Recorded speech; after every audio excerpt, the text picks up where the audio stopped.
জনাব হাসনাত আব্দুল্লাহ কুমিল্লা সরাসরি প্রশ্ন করবেন, ব্যাখ্যার প্রয়োজন নেই। আসসালামু আলাইকুম। যেহেতু শিক্ষা নিয়ে কথা হচ্ছে, আমাদের বর্তমানে মাননীয় স্পিকার, আমরা যদি বর্তমান শিক্ষা ব্যবস্থা দেখি, আমাদের এন্ট্রান্স ইনস্টিটিউশনগুলোতে বিশেষ করে প্রাথমিক শিক্ষায় আমরা দেখছি যে ভর্তি প্রক্রিয়াতে আমাদের এখন দুইটা পদ্ধতি প্রচলিত ছিল। এডমিশন বাই মেরিট আগে প্রচলিত ছিল, এখন সেটা কনভার্ট হয়েছে এডমিশন বাই লটারির মাধ্যমে হচ্ছে এখানে বাচ্চাদেরকে ভর্তি করা হয়। ফলত যেটা হয়েছে, ফিডার ইনস্টিটিউশনগুলোর শিক্ষার মান অনেক কমে গিয়েছে, যার ফলে টার্সিয়ারি এডুকেশনে আমরা হচ্ছে কোয়ালিটি সম্পন্ন ছাত্র আমরা হচ্ছে বিশ্ববিদ্যালয়গুলোতে আমরা পাঠাতে পারি না।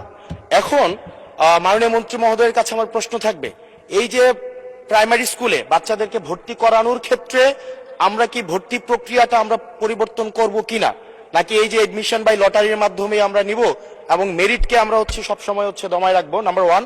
আর নাম্বার টু হচ্ছে, আমাদের বর্তমান শিক্ষা পদ্ধতিতে আমরা যদি দেখি, আমরা যারা পয়সা দিয়ে কিনতে পারে তারা হচ্ছে এখন ইংরেজি মাধ্যমটা কিনছে, যারা পয়সা দিয়ে ইংরেজি মাধ্যম কিনতে পারে না তারাই কেবল আপনি যেই শিক্ষা পদ্ধতি আমাদের জন্য জনজীবনের জন্য আপনি চালু করেছেন সেটা আমরা কিনছি, আর যারা সেটাও কিনতে পারে না তারা হচ্ছে মাদ্রাসা শিক্ষা পদ্ধতি কিনছে।